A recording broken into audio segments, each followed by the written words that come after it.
President Muhammadu Buhari swears in Justice Ariwoola as Chief Justice of Nigeria. INEC deletes 2.7 million persons from a voter register for double registration. Adoption of preventive measures against arthritis advocated as World Arthritis Day is marked today. On the foreign scene, U.S. President Joe Biden says he can beat former U.S. President Donald Trump again in 2024 election. In sports, Antonio Rudiger's brave header sends Madrid into Champions League knockouts. Details coming up shortly.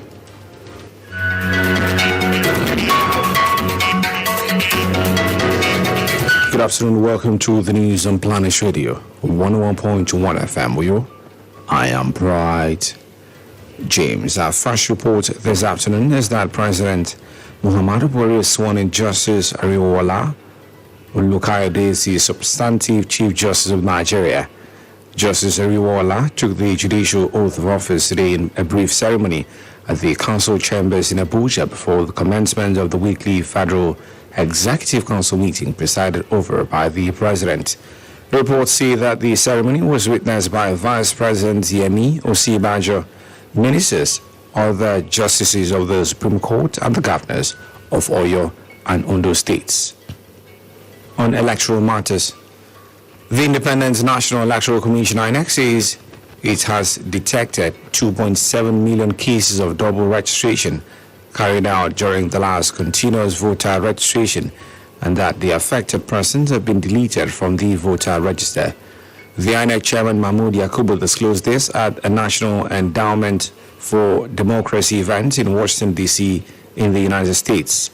The spokesperson to the chairman, Rotimi Oyekame, confirmed the development to newsmen. The chairman, who raised concerns about security challenges across the country, assured stakeholders that the commission will do its best.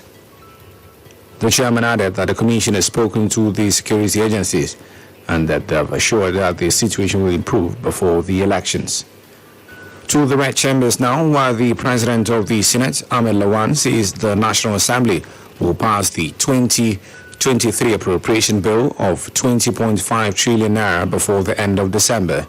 He made this known in Abuja at the reception organized to celebrate the National Honor of Grand Commander of the Order of Niger, GCON, bestowed on him by President Muhammadu Buhari.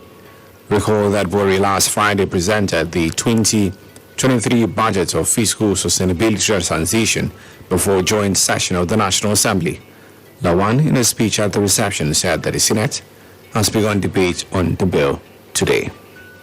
In a separate development, the Minister of Information and Culture, Lai Mohammed, says Nigeria has signed an agreement with Germany for the repatriation of over 1,130 looted Benin bronze artifacts back to the country.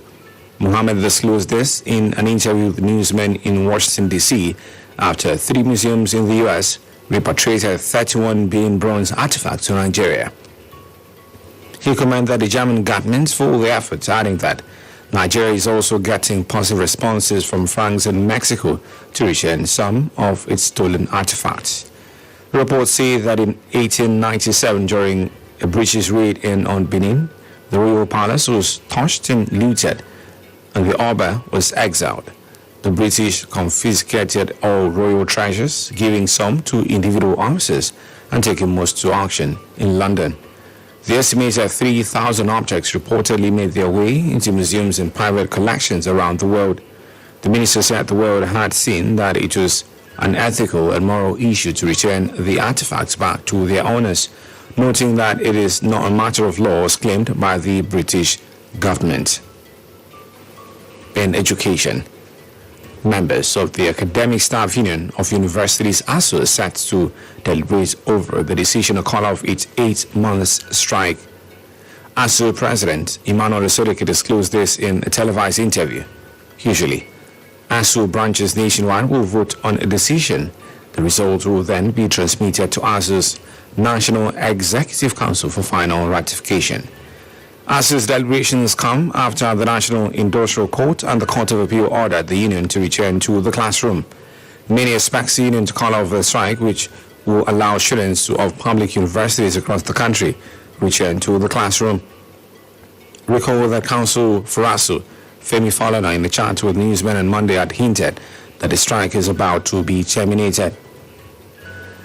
Back here, as World Arthritis Day is marked today with the theme, "It's in your hands. Take action." Patients, families, caregivers, and the public have been advised to explore widely available information on options and preventive measures against arthritis so as to prevent sufferers' quality of life and avert the economic and social consequences of the disease. Speaking with Planet News, a practicing Uyo-based pharmacist Ubong Umo noted that the World Arthritis Day is set aside to help individuals realize their roles in getting information on how the ailment works and then adopting preventive measures. Arthritis is defined as an inflammation of the joint and has its symptoms being stiffness of the joint, there is swelling, pains. Now this can get worse with age, and to also let us know it is very common. Treatment can help. It will also interest us to know that this condition cannot be cured, but then there is surgery now to handle it. The theme for this year's awareness aims to encourage people with arthritis to also encourage their caregivers, their families, and the general public at large to avail every opportunity to take actions to improve their lifestyle. The World Arthritis Day is a day to remind and help individuals realize their responsibility in educating themselves about the disease and then taking preventive measures. According to pharmacist Ubong, persons suffering from arthritis have a tendency of delving into anxiety and depression because their social life is greatly affected since they cannot move around freely. The pharmacist recommended preventive measures that can help boost the quality of sufferers' lives. Arthritis affects the quality of life. There are preventive measures. People living with arthritis must do well to exercise regularly. They should eat healthy. They should control their blood sugar level. They should be taking a lot of vegetables and meals that contain a lot of calcium and vitamin D. And then there are some other lifestyle, like there's hydrotherapy, which can help. We talked about the physical exercise, massage. There are also some supplements that would actually help. So for one to be able to access supplements and medications, we would advise the person visits his physician or a pharmacist and talk to them, and then you will get an advice on which is better for you to take. And together with this non-pharmacological way and pharmacological way, I think it will help improve the person's quality of life. World Arthritis Day is a global health awareness event organized every year on the 12th of October to create awareness about the rheumatic and musculoskeletal diseases, its impact on one's life, and educating people on the symptoms and preventive measures, while also guiding for the early diagnosis to contain any further complications. In education, as the over 8 months academic staff union of universities ASU strike looms on, the federal government has been berated for insensitivity and lack of human sympathy, especially for the poor section of Nigeria's people who make up the majority of the populace and who depend on public universities for their children's education.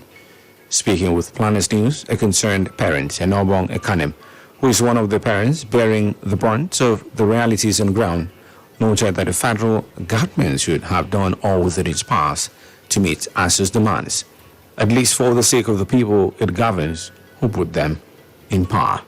Because it for over 8 months now. I don't burden to the parents. Federal government because without teacher, I've put myself for the kitchen for the at least I don't buy to I will go food to go on one.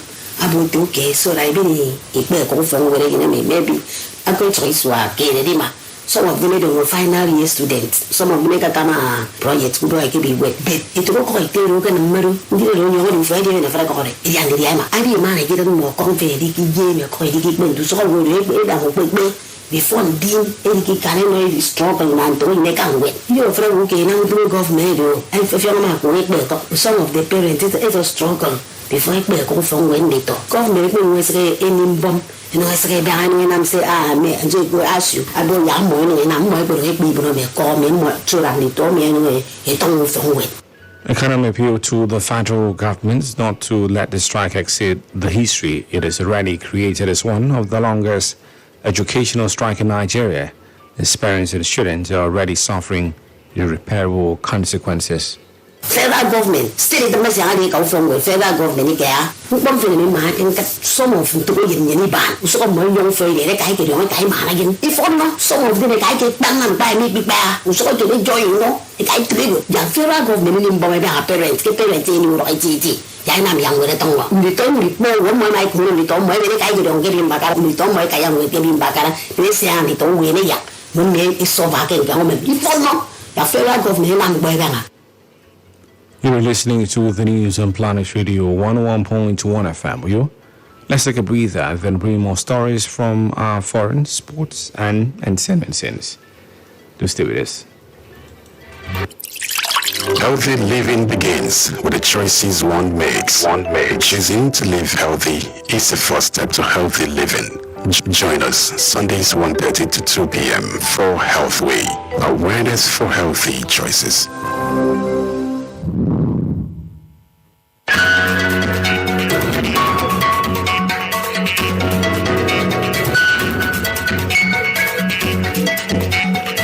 Thanks for staying with us. Now on the foreign scene, U.S. President Joe Biden has voiced confidence that he could beat his predecessor Donald Trump in a 2024 rematch, even as he acknowledged the country could sink back into recession under his leadership. The 79-year-old Democrat said this when asked if he would be announcing a run for a second term after November's midterm elections and if Trump would be a factor in his decision. Recall that Biden defeated Trump in both the state-by-state electoral college and the popular vote in 2020, leading to relentless false claims of widespread voter fraud from the defeated president. Biden indicated to reporters at a NATO summit in March that he would be happy for Trump to be his opponent again. Reports say that Biden's popularity has taken a hit in the last year amid soaring inflation, rising violent crime in cities, and a seemingly intractable migrant crisis at the southern border. In sports, Round 3 reached the Champions League last 16 with the last Gaps 1-1 draw against Shakhtar Donetsk in Warsaw. Antonio Rudiger scored a brave header deep in stoppage time to equalize and earn the reigning champions passage to the knockout rounds. The Ukrainian side, playing their home matches in Poland because of the Russia invasion of Ukraine, impressed and took the lead through Alexander Zhukov early in the second half. It seemed like Madrid were poised to lose their first match of the season across all competitions, but Rudiger headed home from Toni Kroos's cross in the 5th minute with 5 added on, colliding with goalkeeper Antu Loni Trubin in the process. Rudiger left the pitch covered in blood, and the Shakhtar goalkeeper had to see out the final seconds with a bandage wrapped around his head. Now on the entertainment scene, the Nigerian singer David Adeleke, better known as Davido, has ordered a G-Wagon for his third baby mama and fiancée Chioma Roland. This was revealed as the trending video of the SUV and Davido's Instagram message to a car dealer made the rounds on social media.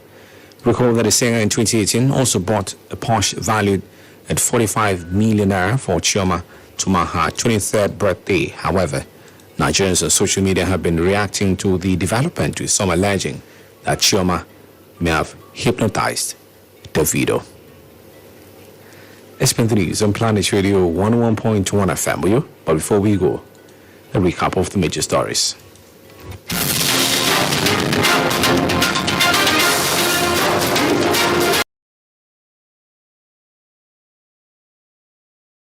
Justice Ariwoola Olukayode is the substantive Chief Justice of Nigeria. The Independent National Electoral Commission INEC says it has detected 2.7 million cases of double registration carried out during the last continuous voter registration, and that the affected persons have been deleted from the voter register. As World Arthritis Day is marked today with the theme, "It's in your hands. Take action." Patients, families, caregivers and the public have been advised to explore widely available information and options on preventive measures against arthritis so as to improve sufferers' quality of life and avert the economic and social consequences of the disease. On the foreign scene, we told you that U.S. President Joe Biden voiced confidence that he could beat his predecessor, Donald Trump, in a 2024 rematch, even as he acknowledged the country could sink back into recession under his leadership. And in sports reported that Real Madrid reached the Champions League last 16 with the last gaps 1-1 draw against Shakhtar Donetsk in Warsaw. For comments and coverage of newsworthy events, call our newsroom on 0812-770-2940. Visit our website on planet101fm.ng and follow us on Twitter at planet_101fm. You can also like our verified Facebook page at planet101fm. The news was edited by Isaiah Udo and Jane Owa. As well, the news, remember that when you give joy to other people, you get more joy in return. You should give a good thought to the happiness that you can give out. I am Bright James. Good afternoon and thank you for listening.